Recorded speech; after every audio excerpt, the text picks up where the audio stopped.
I never believed in monsters, and I definitely stopped believing in Santa Claus when I was like 7 years old. But after what happened at my grandma's house last Christmas, I honestly do not know what is real anymore. I just know that if you ever see a list of rules that looks weird, you should listen to them. Because when I felt that cold, robotic breathing right next to my ear, I realized that some rules exist to keep you alive. And the scariest part, I still have the present it left me. It all started when my parents told me they were going on a second honeymoon for Christmas. I was literally so annoyed because that meant I had to stay with my grandma in her old, creepy house in the middle of nowhere. I mean, I love my grandma, she makes great food, but her house has zero Wi-Fi. The cell service is trash, and it always smells like mothballs and dust. It is basically a nightmare for anyone who wants to play Roblox or check TikTok. When my dad dropped me off, he looked kind of nervous. He kept telling me to be good and listen to everything Grandma said. I was like, "Dad, chill, I am 15, not 5." But he just gave me this weird look and drove away way faster than usual. Grandma was waiting on the porch. She looked the same as always, sweet, smiling, wearing a knitted sweater, but there was something off about her eyes. They looked tired, like she had not slept in a week. She hugged me way too tight and whispered, "We are going to have a safe Christmas, okay? Just stay safe." I was like, okay, weird flex, but okay. The first 2 days were boring. I spent most of the time trying to get 1 bar of signal to message my friends about how miserable I was. But then, on the morning of Christmas Eve, everything changed. I walked into the kitchen to get some cereal and I saw Grandma staring at a piece of paper on the fridge. She was shaking, literally shaking. When she saw me, she ripped the paper off the fridge and shoved it into her pocket. She smiled, but it was fake. "Good morning, sweetie," she said. "Tonight is the big night. Santa is coming." I laughed. "Grandma, come on, I know Santa isn't real." Her face went dead serious, like scary serious. She grabbed my shoulders and looked right into my eyes. "In this house, Santa is real, and he has specific tastes. Do not ever say he isn't real." That actually gave me chills. I just nodded because I did not want to make her mad. She pulled the paper out of her pocket and handed it to me. "These are the rules for tonight. Read them. Memorize them. Your life depends on it." I took the paper. It was handwritten and the handwriting was shaky. It said, "Rule number 1, curtains must be drawn by 4 p.m. Do not look outside after dark. Rule number 2, we do not leave cookies and milk. We leave the raw steak and a glass of salt water on the table by the front door. Rule number 3, be in your bed by 9 p.m. Lock your door. Rule number 4, if you hear scratching on the walls, ignore it. Rule number 5, if you hear me calling you from downstairs after 10 p.m., do not answer. I will never, under any circumstances, leave my bedroom after 10 p.m." I looked up at her, waiting for the punchline. "Is this a joke? Raw steak, salt water." She did not laugh. She just started defrosting a massive piece of meat on the counter. "Go set up your room," she said, "and make sure the lock works." I went upstairs, feeling completely weirded out. I texted my friend telling him my grandma had lost it, but the message failed to send. Of course. The day went by way too fast. By 4 p.m., Grandma was running around the house closing every single curtain. She even put tape on the sides so no light could get in or out. It felt like we were in a bunker, not a house. At dinner, she barely ate. She kept checking her watch. At 8:30 p.m., she took the raw steak. It was huge, bloody, and disgusting, and put it on a nice plate. She placed it on the small table right by the front door. Then she poured a glass of water and dumped a bunch of salt in it. "It makes him thirsty," she whispered. I was honestly getting scared now. Not because of monsters, but because I thought my grandma was having a mental breakdown. "Go to bed," she told me at 8:55 p.m. "Lock your door. Do not come out until the sun is fully up. Do you understand?" "Yes, Grandma," I said. I went to my room, shut the door, and turned the lock. I lay in bed, staring at the ceiling. I had my phone, but the battery was low, and I had forgotten my charger downstairs. There was no way I was going down there now. For the first hour, nothing happened. It was dead silent. The house usually made settling noises, but tonight it was perfectly quiet. It was like the house was holding its breath. Then I heard it. It started as a scratching sound, just like the rules said, but it wasn't on the walls. It sounded like it was coming from the roof, like sharp claws dragging across the shingles. My heart started pounding. I told myself it was just a raccoon or a branch. But then came the thud. It was a heavy, wet sound, like a huge sack of meat being dropped onto the front porch. I sat up in bed, clutching my blanket. I wanted to look out the window so bad, but rule number one flashed in my mind. Do not look outside. Then I heard the front door open. I froze. I knew Grandma locked that door. I watched her do it. But I heard the distinct creak of the hinges, followed by heavy, slow footsteps. Thump step, thump step. It didn't sound like boots. It sounded like hooves, but heavy ones, like iron hooves. I stopped breathing.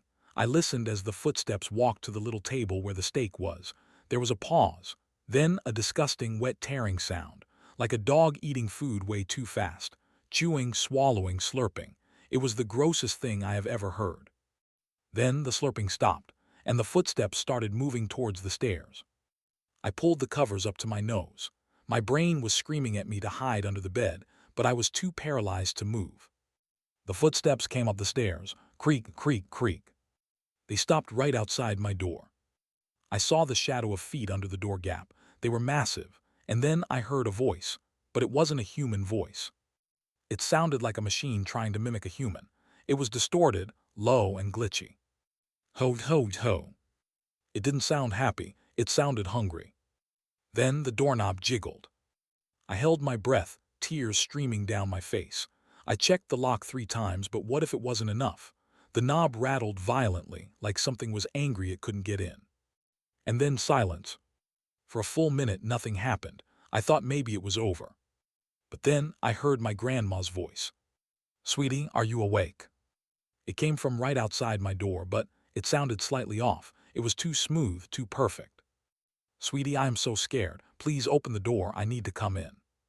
I almost got up. I literally put one foot on the floor. It was my grandma. She was scared. I needed to help her. I reached for the lock. My hand was shaking so bad. "Please," the voice said. "It is cold out here. Open the door." My fingers touched the cold metal of the lock. I was about to turn it. And then I remembered rule number 5. If you hear me calling from downstairs, do not listen. I will never leave my bedroom. Wait, the rule said calling from downstairs, but this voice was right outside my door. Did that count? My brain was scrambling. Was it a trick? "Open the door now," the voice suddenly screamed. But it wasn't Grandma's voice anymore. It shifted into that deep, robotic growl. "Open it." I jumped back into bed and pulled the blankets over my head, squeezing my eyes shut. I started praying, and I am not even religious.